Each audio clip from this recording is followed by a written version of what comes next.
I watched my boss present my $50 million invention to the board as his own work, 3 days after firing me for poor performance. He had no idea I was about to systematically dismantle his entire career. Welcome to Revenge Galore. If you crave real gripping stories where justice hits hard and betrayal never goes unpunished, this channel is your new favorite place. Please subscribe. My name is Greg Davison. For 3 years I'd been chasing the impossible. As a senior R&D engineer at Nexus Dynamics, a mid-tier tech company in Austin, I spent my days developing what everyone said couldn't be done. A neural processing chip that could seamlessly integrate human brain patterns with artificial intelligence. The breakthrough came at 2:47 a.m. on a Tuesday in March. I was alone in the lab, surrounded by failed prototypes and empty coffee cups, when the final piece clicked. The quantum resonance frequency that had eluded me for months suddenly made perfect sense. My hands trembled as I coded the final algorithm. This wasn't just another incremental improvement. This was revolutionary technology that would fundamentally change how humans interacted with machines. We're talking about instant language translation directly to the brain, photographic memory enhancement, and cognitive processing speeds that could make a genius out of anyone. The potential market value? Conservative estimates started at $50 million. Optimistic projections reached into the billions. I worked for 72 hours straight, documenting every detail, running test after test. The results were flawless. I'd created something that would put Nexus Dynamics at the forefront of the neural technology revolution, and make whoever controlled the patent incredibly wealthy. That's when I made my first mistake. I trusted my boss. Richard Blackwood had been VP of Engineering at Nexus for 6 years. On paper he looked impressive, MIT graduate, former consultant, smooth talker who impressed executives. In reality he was a technical fraud who'd built his career by taking credit for his team's innovations. I should have seen the warning signs. The way he inserted himself into every successful project. How he mysteriously became the lead developer on patents that originated from his subordinates. The suspicious pattern of talented engineers leaving the company after their breakthrough discoveries. But I was young, ambitious, and genuinely excited about my invention. When I scheduled a meeting to show Richard my neural chip prototype, I thought I was launching my career. Instead, I was walking into a trap. "Greg, this is incredible work," Richard said, examining my documentation with barely concealed greed. "This could be exactly what we need for the Defense Department contract." I'd spent 2 hours walking him through the technical specifications, the testing protocols, the market applications. Richard asked detailed questions about the algorithms, the manufacturing process, the patent strategy. He seemed genuinely interested in understanding every aspect of my invention. "I want you to prepare a comprehensive presentation for the board," he continued. "Full technical documentation, market analysis, implementation timeline. This could be the breakthrough that takes Nexus to the next level." I was thrilled. Board presentations meant recognition, promotion, and substantial financial rewards. I agreed to have everything ready within 2 weeks. "One more thing," Richard added casually. "I'll need you to upload all your files to the shared engineering drive. We need to make sure everything is properly backed up before the presentation." That should have been red flag number 1. But I was too excited to think clearly. I uploaded everything: 3 years of research, testing data, source code, design specifications, market analysis. My entire life's work, handed over without a second thought. Over the next 10 days, I prepared the most comprehensive presentation of my career. 67 slides covering every aspect of the neural chip technology. Market projections, competitive analysis, manufacturing requirements, patent strategy. I rehearsed until I could deliver it perfectly. The night before the board meeting, Richard called me into his office. "Greg, I've been reviewing your work on the neural chip project." "Project?" I interrupted. "Richard, this is my invention. I developed this entirely on my own time, using my own research." Richard's expression hardened. "According to company policy, any work done by employees using company resources belongs to Nexus Dynamics. The lab equipment, the computers, even the electricity, all company property. But the breakthrough came from my personal research.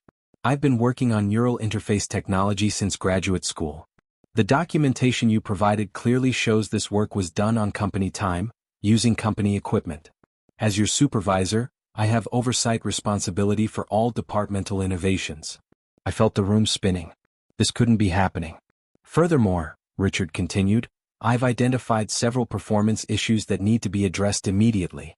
Your recent work has been unfocused, and you've failed to meet several project deadlines. That was completely false. I'd never missed a deadline in 3 years at Nexus. I'm placing you on administrative leave pending a performance review. You're not to discuss the neural chip project with anyone, and you're prohibited from accessing company systems or facilities. You can't do this, I said, my voice barely controlled. This is my invention. Security will escort you out. Clean out your desk. 30 minutes later, I was standing in the parking lot with a cardboard box containing 3 years of personal items, banned from my own workplace, cut off from my own invention. But Richard had made one critical error. He assumed I was just another naive engineer who would quietly disappear. He was wrong. That night, I sat in my apartment staring at my laptop screen, processing what had just happened. Richard Blackwood had stolen my life's work and destroyed my career in a single conversation. He probably thought I was finished. Instead, I was just getting started. See, Richard might have been a skilled corporate politician, but he'd overlooked one crucial detail. I was obsessively thorough in documenting my work. Not just the final invention, but every step of the development process. My personal laptop contained 3 years of research notes, time-stamped idea journals, and development logs that proved the neural chip technology originated from my personal research, not company projects. I had emails to myself describing breakthrough moments, photos of early prototypes built in my home workshop, even grocery receipts for components I'd purchased with my own money. Richard might have my company files, but I had something much more valuable: irrefutable proof of invention ownership.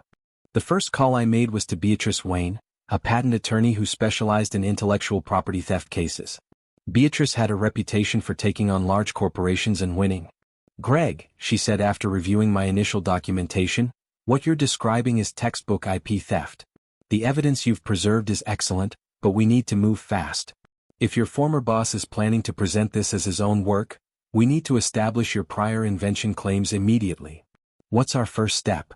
"We file a provisional patent application based on your personal research documentation. This establishes your invention date and gives us legal standing to challenge any later claims. Then we begin building a case for theft of trade secrets and potentially criminal fraud." Within 48 hours, Beatrice had filed my provisional patent. My neural chip technology was officially protected under my name, dated 3 months before I'd ever shown it to Richard. But I wasn't content to simply defend my invention. I wanted to destroy the man who'd tried to steal it. That's when I discovered Richard's pattern of theft went far beyond my case. I spent the next week researching Richard Blackwood's career at Nexus Dynamics. What I found was a systematic pattern of intellectual property theft spanning his entire tenure. The neural network optimization algorithm that had won Nexus a major government contract? Originally developed by Sarah Martinez, who'd been transferred to a dead-end position shortly after her breakthrough. The manufacturing efficiency protocol that had saved the company $3 million annually? Created by David Park, who'd been terminated for cultural fit issues 6 months after his innovation. The security software that had become Nexus's flagship product? Invented by Jennifer Liu, who'd left the company after being passed over for promotion despite her groundbreaking work. Richard had built his entire career by stealing his subordinates' innovations, then systematically removing the original inventors to cover his tracks. I reached out to Sarah, David, and Jennifer. What I learned made my blood boil.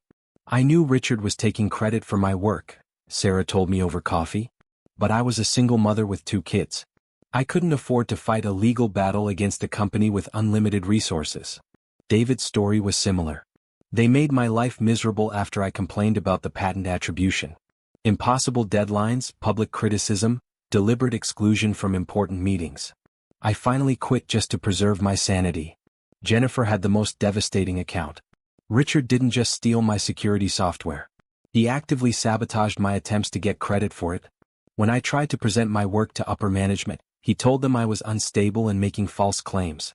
HR eventually suggested I seek mental health counseling. Each of these brilliant engineers had been systematically destroyed by Richard Blackwood's theft and manipulation. But unlike them, I had something they didn't: comprehensive documentation and a ruthless determination to expose the truth. Beatrice was fascinated by what we'd uncovered. "Greg, this isn't just individual IP theft. This is a pattern of systematic fraud that could constitute criminal racketeering. If we can prove Richard has been operating a scheme to steal and monetize other people's inventions, we're looking at federal charges."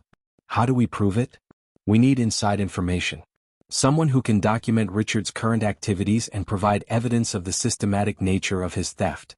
That someone turned out to be Marcus Rodriguez, a junior engineer in Richard's department who'd been watching my situation unfold with growing alarm. "I've seen Richard do this before," Marcus told me during a clandestine meeting at a coffee shop downtown. "He's planning to present your neural chip invention to the board next week, claiming he developed it as part of a special project. He's already had the corporate lawyers draft patent applications under his name." My hands clenched into fists. Richard was moving faster than I'd expected. "There's more," Marcus continued. "He's been pressuring engineers to turn over their research documentation for collaboration purposes. I think he's building a pipeline of innovations to steal." I asked Marcus if he'd be willing to document Richard's activities from inside the company. He agreed, understanding that stopping Richard was the only way to protect current and future victims. Over the next week, Marcus provided crucial intelligence. Photos of my technical documentation on Richard's computer. Email screenshots showing Richard instructing subordinates to research patent applications under his name. Audio recordings of Richard discussing his plan to present my invention as his own breakthrough. But the most damaging evidence came from an unexpected source: Richard's own arrogance. Richard's presentation to the Nexus board was scheduled for Friday afternoon. By Thursday evening, Marcus had confirmed that Richard was planning to present my neural chip technology as his own revolutionary invention, complete with technical demonstrations and market projections based entirely on my research. Beatrice and I had spent the week preparing our counterattack. We'd filed comprehensive patent applications documenting my invention timeline. We'd gathered sworn statements from Sarah, David, and Jennifer about Richard's pattern of theft. We'd compiled financial records showing the commercial value of stolen innovations. Most importantly, we'd prepared a detailed timeline proving that every aspect of Richard's presentation was based on my personal research, conducted months before I joined Nexus Dynamics. But I wanted more than just legal victory. I wanted Richard to experience the same public humiliation he'd inflicted on his victims. That's when I had my most devious idea. "Marcus," I said during our final planning call, "how would you feel about live streaming Richard's presentation?" "What do you mean?" "I mean setting up a hidden camera in the boardroom and broadcasting Richard's theft in real time to the engineering community. Let the entire tech industry watch him steal my invention." Marcus was quiet for a moment. "That's actually brilliant. I can set up a discrete camera system using the conference room's existing AV equipment. It would look like a routine technical upgrade." Friday morning, Marcus installed our surveillance system. A tiny camera connected to a streaming platform that would broadcast directly to a private channel I'd set up for the engineering community. At exactly 2 p.m., Richard began his presentation. "Ladies and gentlemen," he said to the assembled board members, "today I'm proud to present the breakthrough innovation that will position Nexus Dynamics as the leader in neural interface technology." I watched from my apartment as Richard clicked through slides containing my research, my algorithms, my market analysis. He spoke confidently about technical specifications he didn't understand, claiming credit for innovations that had taken me 3 years to develop. "This neural processing chip represents the culmination of intensive research and development under my direct supervision," Richard continued. "The market potential is extraordinary. Conservative estimates suggest revenues exceeding $50 million within the first year." The board members were clearly impressed. Questions flew about implementation timelines, manufacturing requirements, patent protection. Richard answered confidently, reading directly from my documentation. That's when I made my entrance.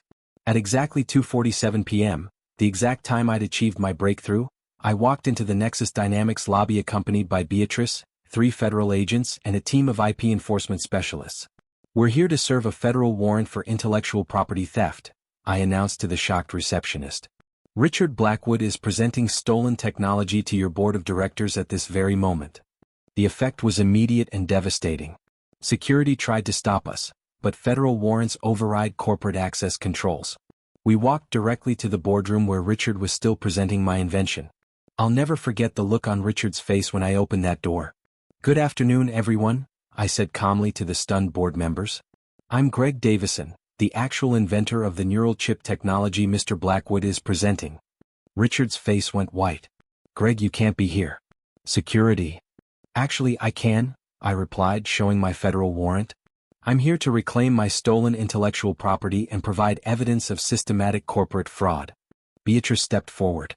"Ladies and gentlemen, We have comprehensive documentation proving that every aspect of this presentation is based on technology stolen from Mr. Davison. The neural chip algorithm, the testing protocols, the market analysis. All of it was developed by our client using his personal research, conducted entirely outside of this company. I pulled out my laptop and connected it to the boardroom display. Within minutes, I was showing the board my time-stamped research journals, my personal development timeline, my provisional patent application, all predating my employment at Nexus. Mr. Blackwood fired me 3 days ago to prevent me from presenting this technology myself, I explained. He then planned to claim my invention as his own work, constituting multiple federal crimes including theft of trade secrets and wire fraud. The board members looked horrified. Richard tried to interrupt, claiming the research was collaborative work done on company time, but Beatrice shut him down with documented evidence.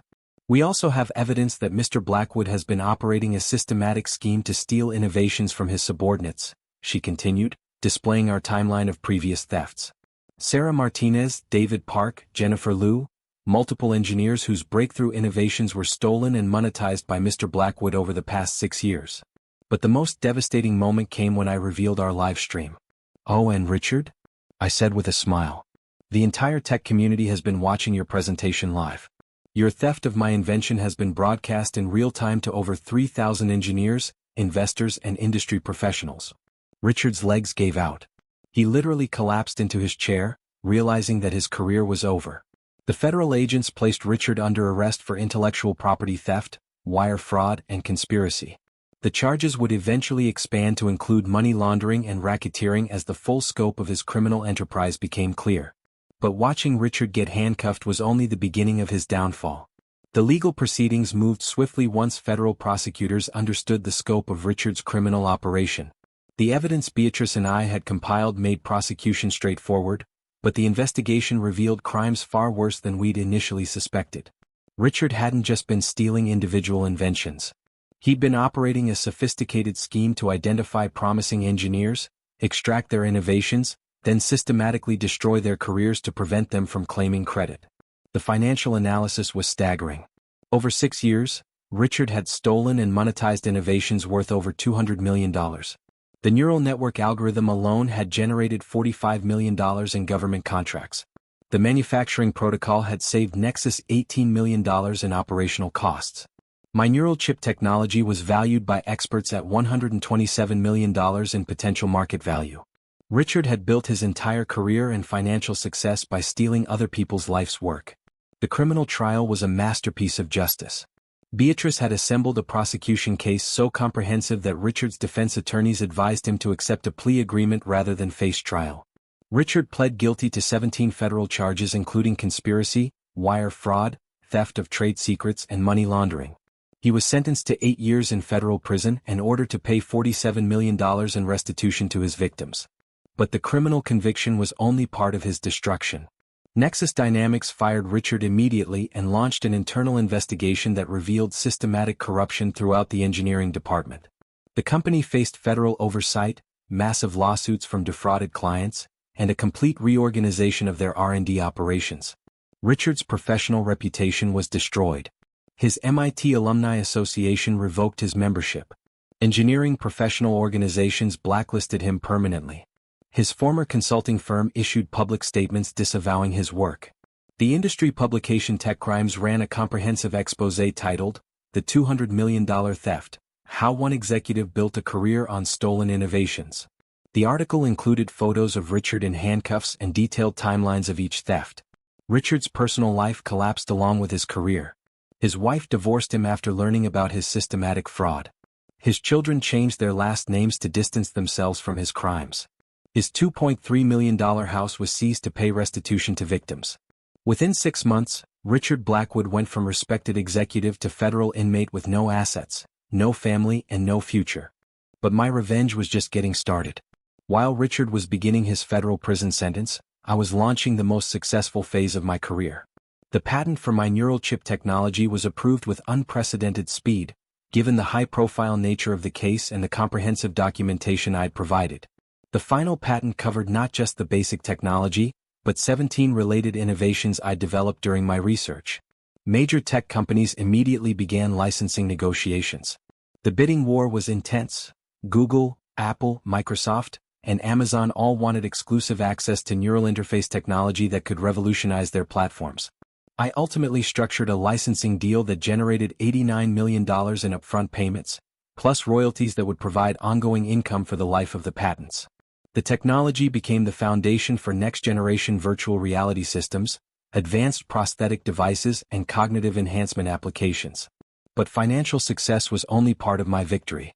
I used my platform to establish the Davison Institute for Innovation Protection, a nonprofit organization dedicated to helping inventors protect their intellectual property from corporate theft. The institute provides legal resources, documentation training, and advocacy for engineers facing IP theft. Sarah Martinez became our first director of victim advocacy. David Park joined as our technical documentation specialist. Jennifer Liu leads our legal reform initiatives. Together, we've helped over 300 inventors protect their innovations and recover stolen intellectual property. The Institute has also pushed for legislative reforms that strengthen penalties for IP theft and provide better protections for individual inventors. The Davison Act, passed by Congress last year, creates federal whistleblower protections for employees who report intellectual property theft and establishes minimum sentencing guidelines for corporate IP crimes. Richard's systematic theft ultimately led to the strongest intellectual property protection reforms in decades. 2 years after Richard's conviction, I received an unexpected letter. It was from Richard himself, writing from federal prison. The letter was a pathetic attempt at reconciliation. Richard claimed he'd found religion, that he was sorry for his crimes, that he hoped we could eventually reconcile. He suggested that his theft of my invention had actually helped me by forcing me to fight for recognition, making me stronger and more successful. The delusion was breathtaking. Richard was trying to take credit for my success even from prison. I didn't respond to his letter. But I did share it with the documentary crew that was filming Stolen Genius, a feature-length film about corporate IP theft that focused heavily on Richard's criminal enterprise. The documentary premiered at Sundance and was later distributed by Netflix. Richard's prison letter was featured prominently, showing audiences his complete lack of remorse and his continued attempts to manipulate his victims. The film won several awards and brought international attention to the problem of corporate intellectual property theft. Richard became the poster child for everything wrong with corporate culture, a cautionary tale about ambition without ethics. Richard was released from federal prison last month after serving 6 years of his 8-year sentence. He's now living in a halfway house in Detroit, working at a warehouse for $12 per hour, and will be paying restitution to his victims for the rest of his life. Meanwhile, my neural chip technology has generated over $340 million in licensing revenue and has been implemented in medical devices that have helped restore mobility to thousands of paralyzed patients. The Davison Institute has become the premier resource for innovation protection, with offices in 12 countries and a legal fund that has recovered over $500 million in stolen intellectual property. I've received honorary doctorates from 6 universities, including Richard's alma mater MIT, which now uses our case as a primary example in their ethics curriculum. But the most satisfying moment came last week, when I received a call from a young engineer whose boss was trying to steal her breakthrough algorithm for quantum encryption. "Dr. Davison," she said, "I've documented everything like you taught us. I have time-stamped research journals, personal development logs, and independent verification of my invention timeline. My boss thinks he can steal my work and fire me like what happened to you. What's your next step?" I asked. "I'm going to destroy his career, reclaim my invention, and probably end up richer and more successful than I ever imagined," she replied. "Just like you did." Richard Blackwood thought he could steal my life's work and destroy my career. Instead, he created his own worst enemy. He forgot that I'm an engineer, and engineers solve problems systematically, thoroughly, and permanently. Richard learned that lesson the hard way. He's now a convicted felon working in a warehouse, while I'm recognized as one of the leading innovators in neural interface technology.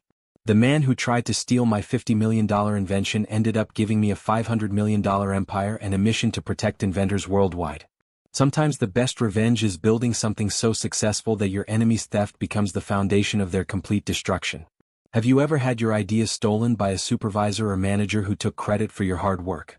How would you document and protect your innovations to prevent intellectual property theft?